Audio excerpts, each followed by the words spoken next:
Bacilo se le llama por la forma que tiene la bacteria. Las bacterias son animalitos, digamos, muy microscópicos, para que la gente entienda de qué estamos hablando, y tienen diversas formas. Pueden tener forma de una pelotita, ¿sí? Sería un coco. Puede tener una forma de dos pelotitas, sería un diplococco. O, por ejemplo, forma de bastones, ¿sí? Se llaman bastones justamente. O formas más alargaditas, como un gusanito, y a esto se le llama bacilo, ¿sí? A estos son las bacterias. Como tienen digamos, la bacteria que produce la enfermedad de la tuberculosis es alargadita, se le llama bacilo, ¿sí? Un bacilo. Bueno, estas bacterias microscópicas que están permanentemente en nuestro organismo, ¿no? Claro, las bacterias... Tenemos muchas bacterias en nuestro cuerpo. Exactamente, que no nos producen enfermedad, ¿sí? Es más, son las responsables de nuestra digestión. Si no existieran las bacterias en el interior de nuestros intestinos, no podríamos digerir y estaremos muertos, digamos. Gracias a estas bacterias buenas, por decirlo entre comillas de alguna manera, nos ayudan a que tengamos digestión al descomponer la comida que comemos, y de ahí el olor feo de la materia fecal, porque estas bacterias están en nuestros intestinos, nos ayudan a digerir todas las comidas que comemos. Entonces tenemos bacterias buenas y bacterias malas, digamos. O sea, las bacterias buenas están conviviendo permanentemente con nosotros, en nuestra piel, en nuestra boca, en nuestros ojos, en nuestras manos, van limpiando, comen otros alimentos, por ejemplo, restos celulares, nos ayudan a mantener un determinado pH en la sangre, nos ayudan en la digestión, como te decía, y después, cuando encontramos bacterias que son malas, que son las bacterias patógenas, ¿sí? Estas son las que, cuando están en nuestro organismo, producen enfermedades, digamos, cuando hay en una determinada cantidad. Por ejemplo, millones de bacterias patógenas, que son, por ejemplo, el bacilo de Koch, solo la presencia en nuestro organismo producen enfermedad, y estas son las bacterias patógenas. Bueno, así que tenemos un ejército de bacterias buenas que están en nuestra defensa permanentemente. Así es. Bueno, la vacuna BCG, ¿por qué se llama así? Bueno, BCG? justamente se le dio el nombre gracias a que la vacuna, como decías, gracias a estos dos científicos. Uno era microbiólogo, era médico microbiólogo, que era el doctor Calmet, y un veterinario, justamente, que era el doctor Guerin, que lograron que esta vacuna sea efectiva. Y BCG viene de ahí, digamos. La B larga significa bacilo, que es la forma de la bacteria que produce la enfermedad de la tuberculosis. La C es el apellido del microbiólogo Calmet, y la G de Guerin. De ahí que viene la vacuna BCG, para que, digamos, en conmemoración a estos dos científicos franceses, que eran franceses, digamos, permanezca en modo homenaje a que ellos lograron esta vacuna, digamos.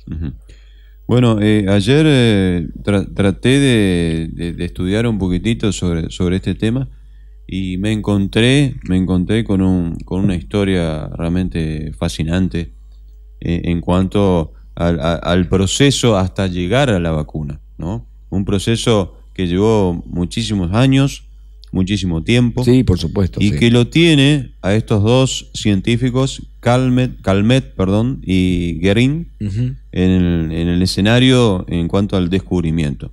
Pero antes que eso, había otro médico muy importante, ¿no?, en la historia del mundo, que fue Robert Koch. Claro. En realidad en alemán se pronuncia Koch, claro. Ajá. Como Bach, que se escribe Bach. Ajá. En este caso el doctor Koch, o Koch, vamos a decirle Koch. El doctor Koch descubrió el bacilo, digamos. Ajá. Se dio cuenta de que era una bacteria distinta, obviamente a través de microscopios. Se dio cuenta que tenía otra forma de las bacterias comunes que él había visto, o que veía permanentemente en sus estudios de laboratorio con los microscopios.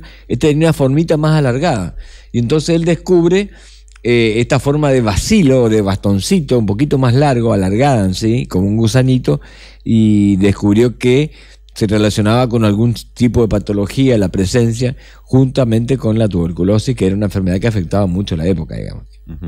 Y bueno, él es como que este científico, ¿no?, Koch, es como que hizo el primer intento de una vacuna, ¿no?, contra la tuberculosis. Claro, casi que lo logró, digamos, pero hubo errores en el transporte, en la manipulación, digamos, la vacuna.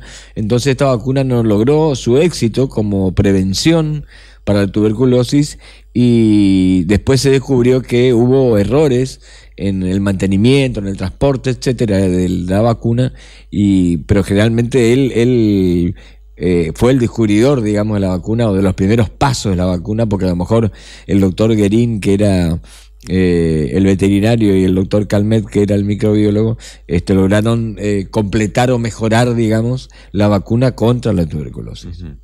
Bueno, y por eso digo que es una historia fascinante, porque tiene a estos grandes científicos de la época, ¿no?, como Koch, los dos que descubrieron la vacuna, y también lo tiene muy cercano a otro de los grandes, que tiene que ver con la vacuna antirrábica, que fue Louis Pasteur. Claro, por supuesto. Estos dos científicos estaban codeando con todos esos científicos profesionales, ¿no? Por supuesto. Y en el caso de Calmet, que nació el 12 de julio de 1863 en Niza, en Francia, por eso digo que es apasionante, para aquellos que nos gusta un poquito la historia. Este hombre anduvo por diferentes partes del mundo. Anduvo por el Congo, anduvo por Saigón, lo que fue la Indochina francesa. Luego volvió a Francia y regresó justamente al Instituto Pasteur. Claro. Bueno, más o menos así, rapidito. Claro, pero habría que ponerse en el contexto de la época, el sacrificio que habrá sido sin los elementos tecnológicos con que estamos hoy. Y estos hombres, hombres, digamos, descubrían ese tipo de bacterias, de vacunas, la lucha, o sea, las ganas que tenían de prevenir enfermedades, de evitarlas, los sacrificios que hacían. Imagínate vos viajando en carretas, en caballo, con calor, con frío, en barcos viejísimos, no solo la incomodidad, sino las enfermedades mismas que ellos podían ver y estar en contacto por el Congo, como vos decías. Y viajar con estas incomodidades en barcos durante tanto tiempo, porque esto insumía mucho tiempo, viajar de un lado a otro. Imagínate que a lo mejor una persona argentina iba a Europa y mínimo un año tenía que quedar, no podía ir y venir rápidamente, digamos, por los medios de movilidad que había en ese momento.